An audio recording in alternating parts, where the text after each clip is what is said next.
Nous allons maintenant apprendre à gratter les cordes avec la main droite. Pour cela, il y a deux solutions, au médiator ou sans médiator. Le choix, c'est personnel, c'est vous qui choisissez suivant ce que vous préférez au niveau de la sonorité.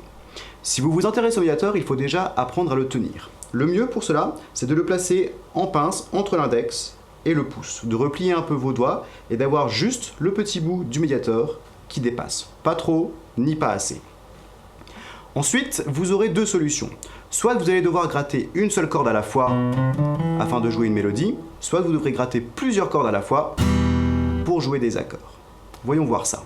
Dans le cas où on veut gratter une seule corde, au médiator c'est assez simple. On va simplement placer le médiator juste au-dessus de la corde en question et faire un petit coup vers le bas, assez court, assez rapide, et ça fait sonner la note. C'est pas plus compliqué que ça. Dans le cas où on veut gratter une seule corde au doigt, donc sans médiator, c'est encore plus simple. On va prendre notre pouce, le placer sur la corde que l'on veut gratter, faire un mouvement vers le bas avec le pouce. On essaye de n'utiliser que le pouce pour bouger et pas toute la main complète. Dans le cas où on veut gratter plusieurs cordes avec le médiator ou au doigt, ça se complique un petit peu. Déjà, il y aura deux mouvements à apprendre, les coups vers le bas et les coups vers le haut.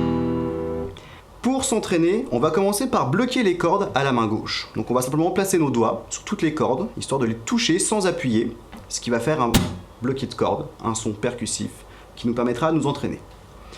Au médiator, on va tout simplement monter la main et faire un coup vers le bas, en essayant de gratter toutes les cordes de façon uniforme, d'un seul coup sec. Le but du jeu, c'est que ce ne soit que le poignet qui bouge, et pas tout l'avant-bras. Ça demande un petit peu d'entraînement pour avoir cette souplesse dans le poignet nécessaire, mais je vous recommande de faire simplement des coups vers le bas, en boucle, pour essayer de sentir ce mouvement et de le maîtriser.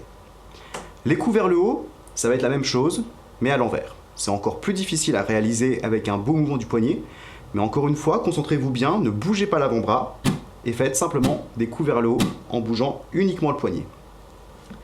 Lorsque l'on veut faire pareil au doigt, on va en fait joindre nos deux doigts comme si on tenait un médiator. C'est l'ongle de l'index qui va gratter les cordes vers le bas, et l'ongle du pouce qui va les gratter vers le haut.